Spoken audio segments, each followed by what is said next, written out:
What is going on YouTube? Alright, took a quick run by an antique store today and happened to pick up a cool little card. So I'm going to spend the first half of the video just talking about the card, and then the second half of the video talking about a cool little exchange between myself and the guy who runs the antique shop.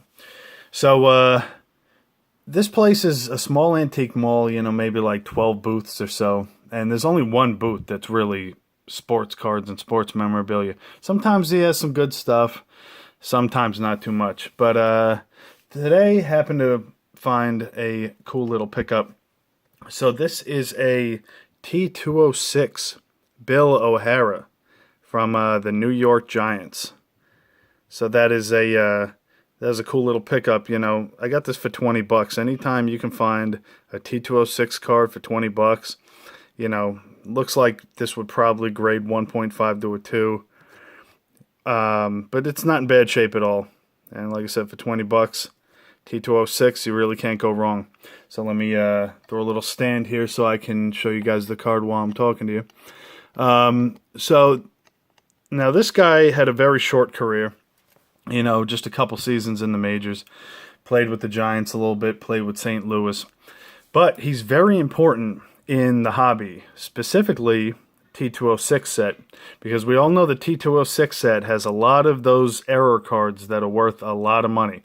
For example, the Sherry McGee card, where his last name is spelled with an IE instead of an EE, is worth a lot more money. Or the Joe Doyle New York National card is another error that's worth a lot of money. So you'll notice that on his shirt it has an NY, and on the bottom it says New York National because he played for the Giants. Because he went to St. Louis, there's actually a variation of this card that says St. Louis National on the bottom, and his jersey is blank. That card goes for a lot of money. That is a very rare card. You see them pop up once in a while, but it's a rare card, very expensive, especially if it's in really good condition. So whenever I see that image, I'm always like, you know, I see that face if I'm looking through some cards, and I'm like, oh my God, could that be the one? I always see it with the NY on the chest, but still a cool card. Now, aside from that, I've been going to this antique store for years.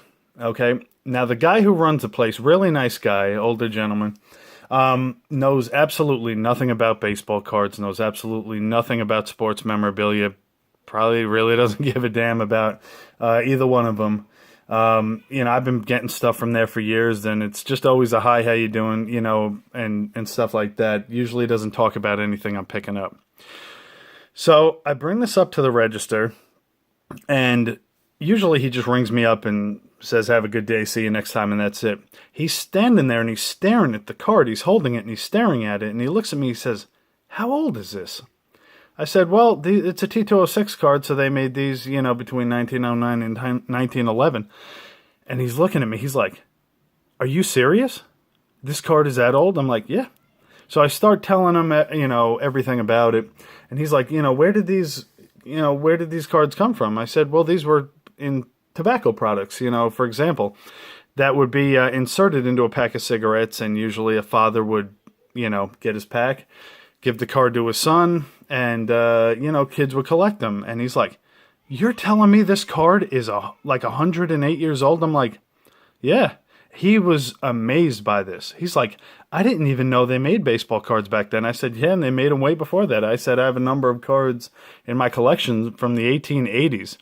He was like dumbfounded. He really had no idea, and he just kept asking me more and more questions, and it really made me feel good, you know, to almost show someone who you could tell just really, truly had no appreciation for baseball cards or people who collected them, to now get this, like, really just, you know, I mean, you could tell he was really growing an appreciation for the history and stuff like that just from seeing this one card.